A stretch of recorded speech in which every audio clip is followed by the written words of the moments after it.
If I'm a business now, the opportunity on the table is to pick out that narrow positioning, to really clearly identify who is that unique individual that we are best suited to help, and what is it that makes us so much better than any of the competitors for this one really, really narrowly defined individual.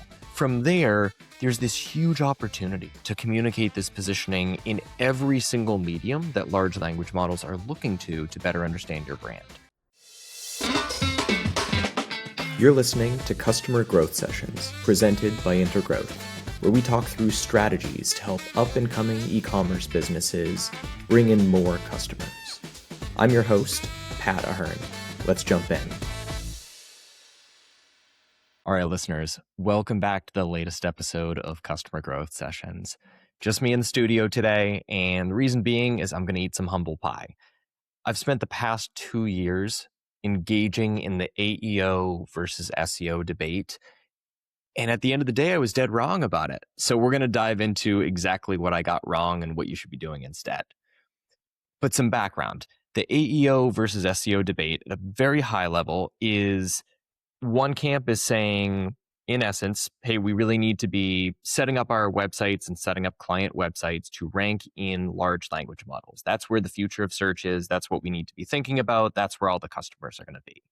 The other camp is the search engine optimization camp, which says the lion's share of customers are still finding you through Google and the other search engines. Put the lion's share of your efforts into Google and the other search engines because that's where all of your customers are today.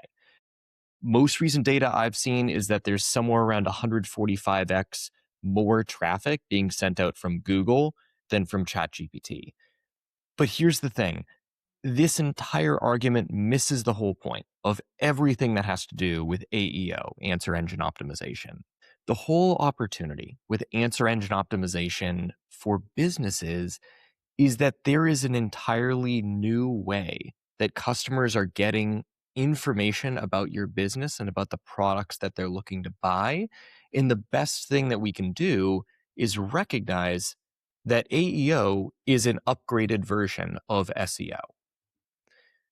So now the customer journey, first of all, has started to get a lot cloudier than it has been in the past. 10 years ago, it was really straightforward for us to say, if we rank on Google, we know that that is where all of our customers are. We know that's how they're finding information. So we're going to get a lot of customers directly from Google. But nowadays, we're seeing a much different attribution path for someone to make a purchase. Someone might start out by going on social media and seeing a meta ad that tells them, hey, if you have this specific pain point, you should be thinking about this type of solution. So then they go to ChatGPT, right? And they start looking up all sorts of information about that pain point, information about what should they be researching next, what are some, broad solutions maybe that they consider. They go to a subreddit and they start asking other Reddit users for their experience with those types of pain points.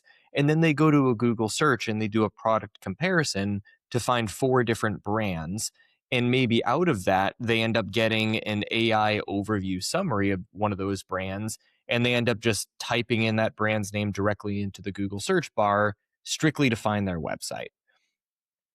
Who gets the credit for that actual purchase if they went through these 3-4 different channels in order to get to you?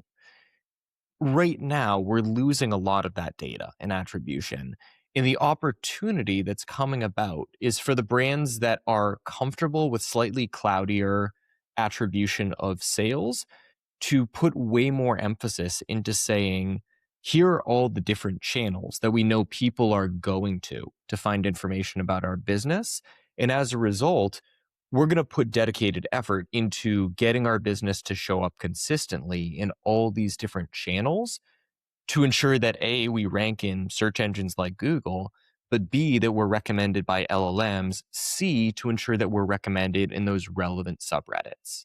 So we're going to break down exactly what that means for your business. I think a good starting point for that, though, is talking about what is the future of search engine optimization. If you've been running a e-com brand for more than, let's say, the past 5 years, chances are the lion's share of your sales are coming from a mix of Google ads, Meta ads, and Google organic search results, or SEO. So seeing a change to organic search to Google, it can be scary for your business. The good news is all of the SEO best practices that have been in play for, call it, the past 5-10 years still hold true as being best practices for ranking in large language models as well. With LLMs, there are additional elements that come into play. There are micro considerations that are different. So we're going to get into the nuance of that. But first, let's talk about what great SEO looks like in 2026 and beyond. It used to be that SEOs could, or a business owner could rank at the top of Google for a particular keyword and know that a ton of sales were going to come in from that keyword. But nowadays, we're seeing the rise of keywords that maybe don't result in a click, or we're seeing the rise of people, as we said before, going to a large language model to find a lot of this information. So let's talk about what great SEO looks like in 2026 and beyond. I think the good place to start with this is recognizing that, as we were talking about before, tracking results or attribution from SEO used to be a far more straightforward task. We could say with confidence that if we ranked in position 1 of Google, 30% of people would click on our listing. And if there was 100 people searching for a particular keyword that we wanted to rank for, we could say with confidence, if we rank in position 1, we're going to get 30 of these people to our website. And based on average conversion rates, maybe we know that's going to drive 1 purchase to our business. Nowadays, we're running into this scenario where a lot of these searches are maybe yielding your brand showing up in an AI overview, but people aren't always clicking on your listing. So the interesting challenge for SEOs that business owners need to be mindful of as well is that SEO is broadening as a field. So SEOs have all of these additional things that we're starting to think about and need to be starting to think about in order to actually drive tangible results. The first thing that I see as absolutely essential for SEO is giving far more consideration to what I would broadly refer to as conversion rate optimization and user experience. You started an e-commerce business because you had a great product, not because you wanted to become a full-time marketer. But here you are, spending a few hours every week trying to figure out Facebook ads, SEO, content marketing, instead of doing the things that are actually going to build the business. At Intergrowth, we take customer acquisition off your plate entirely. No more managing meta ads, no more running SEO. We handle all of the customer acquisition for you, so you can get back to doing the things that actually move the business forward. If you're ready to stop being your own marketing department, go to intergrowth.com/CGS to book a strategy session with our team. Once again, that's intergrowth.com/CGS. Let's look at that example of the keyword that we rank in position 1 for. What happens if we start ranking in position 1 for a particular keyword? And let's say it's a commercial intent keyword. So I'm selling razor blades and it is a keyword like affordable men's razor blades. Our business ranks first on Google for it. We go from ranking in position 5 to position 1, but we don't see an uptick in revenue. Now it's the job of the SEO to recognize that and start advising the business on what are some of the things that we can look into next in order to get more sales from that additional traffic and that additional keyword visibility that we're getting here. So SEOs are thinking far more about things like, what is that product page experience like for a user once they land on our site? Do we have high resolution imagery on there? Do we have a decent amount of reviews on there? Do we have copy that is catered for that specific type of individual most likely to purchase? Are there additional conversion friction points that might be holding us back? Are our shipping prices too high? And is that ultimately holding back sales? All of these elements that used to be completely siloed from SEO are going to become, and already are becoming, a much deeper part of a great SEO's conversation. The next thing that's coming into play that I would argue is perhaps the biggest element that LLMs are influencing is the increased importance of positioning. Now, I've written about this in the past quite a bit. We did a podcast episode on this a couple months ago. If you either Google positioning in the AI era, or if you just check the show notes, we'll include a link to that past podcast episode as well. Positioning used to be the type of scenario where if we just cared about ranking in search engines like Google, we would choose a positioning statement for a business or a positioning theme that had a high enough search volume to balance the competitive elements that they needed to consider. So if we were a really small brand, we were going to go with a narrower positioning that still had some search volume that we would be able to feasibly rank for. If we were working with a national brand, we'd go super broad in positioning because we could capture way more qualified search traffic. The thing with that is Google historically has been really bad at providing very narrow recommendations based on your individual, like hyper specific needs. So, great example that I love to look at. When I was in Denver, loved getting Mexican food. One of the things I might go to Google to search for, one of the things I might be looking for in general, would have been a Mexican restaurant that has really good, authentic, like Mexican street tacos, casual atmosphere, great margaritas. If I go to Google and I type all those things in, I'm going to get a hodgepodge of some businesses that have great margaritas, some businesses that have a casual atmosphere, some places that have really great tacos.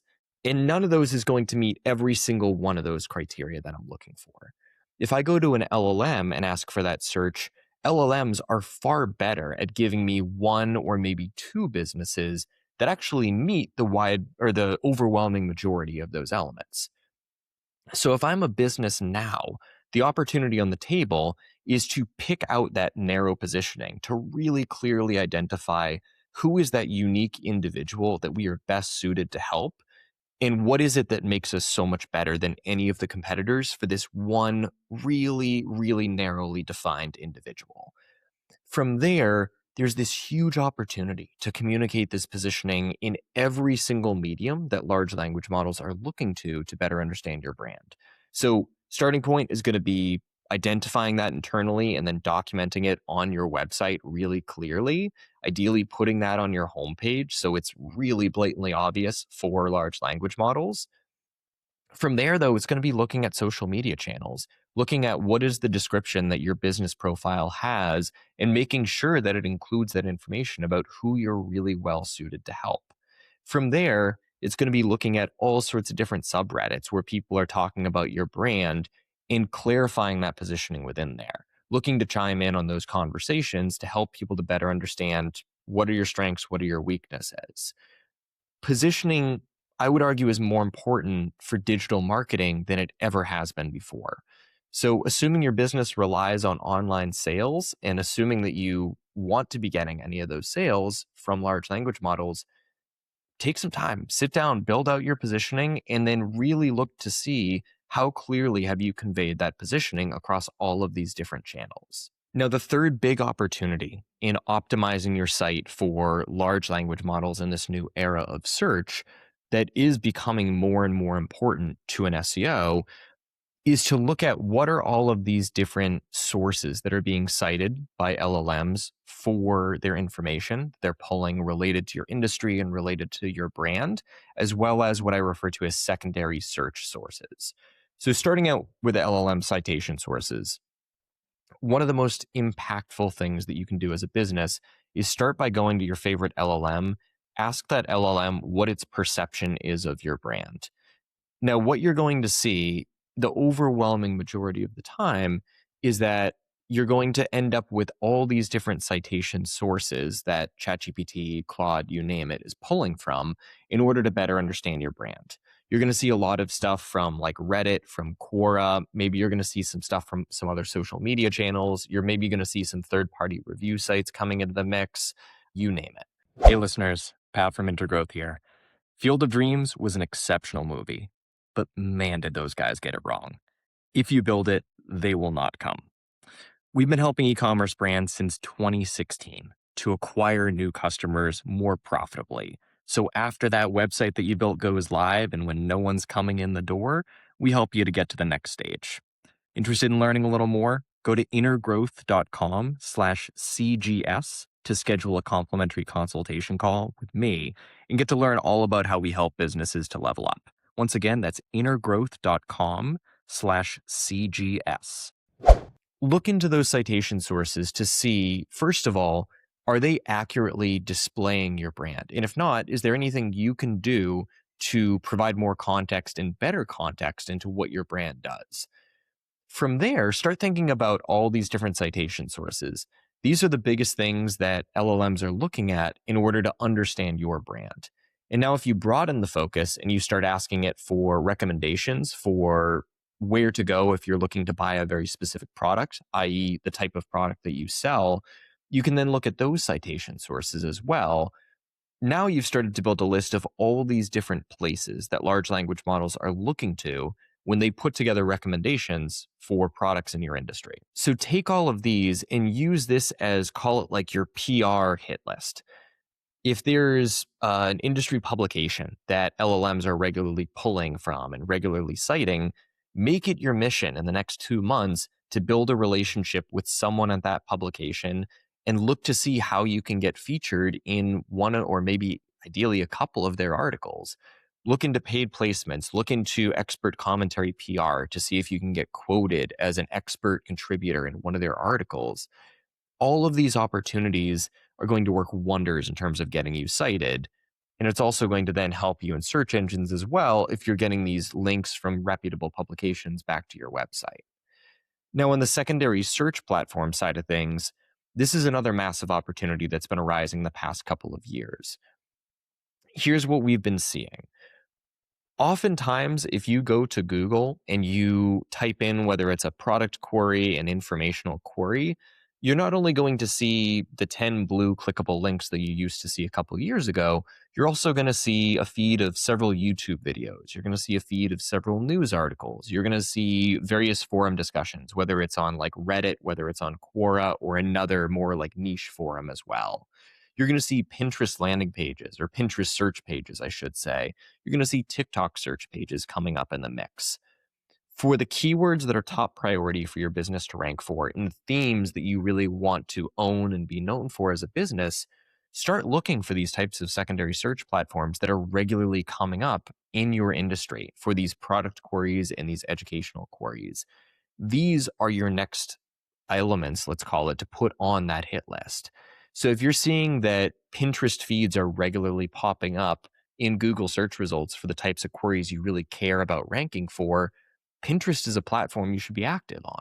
If you're seeing YouTube videos pop up in the mix, maybe take the time on top of the next blog article that you write to record a video, or maybe like I'm doing here, record a podcast episode about that specific topic that you wrote about. You're already going to have all the ideas in your mind, and then it's going to be just putting that out in video format as well. And now you've better influenced all these different secondary search platforms that are also showing up in search results. So there are a lot of different elements that we've discussed here. AEO, I would argue, is still in its infancy stages. But again, the big opportunity here is to look at AEO as the next level of search engine optimization. All of the things that you've traditionally been doing to rank in Google, those things are still relevant today. They're probably more relevant than ever. But there are also all of these additional things that you can start doing as well that most of your competitors probably aren't doing yet.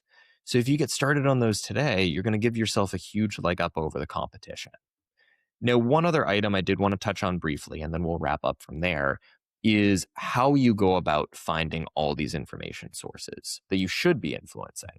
So we talked about a couple ideas of looking for the places that are regularly cited by LLMs, looking at those secondary search results or secondary search engines like a Pinterest, let's say, or a Quora that are regularly showing up in search engine results pages. The other thing that's really powerful to work with as well is sign up for, even starting out, a free account with SparkToro. We'll share a link in the show notes as well. Sign up for an account with SparkToro. They allow you to do these deep dive analyses into what information sources, what large language models, what social communities, you name it, your target customer is most active on. And what's really cool about this is they break it down to say, hey, if we're looking at the US market, here is the industry average of all individuals in the US market. What percentage of them use Google? What percentage of them use ChatGPT? What percentage of them use LinkedIn? And then they'll show a side-by-side comparison of what are the percentage changes that your individual target customer group actually sees. So, for example, you might look in there and see that a total hypothetical number that 3% or 5% of the US population uses Reddit, let's say. Maybe you look at your specific target demographic and that number is actually 15%. And maybe that target demographic number that uses Reddit for your industry is 3x higher than ChatGPT. In that scenario, put all your eggs into the Reddit basket. Start contributing to the Reddit discussions on a regular basis.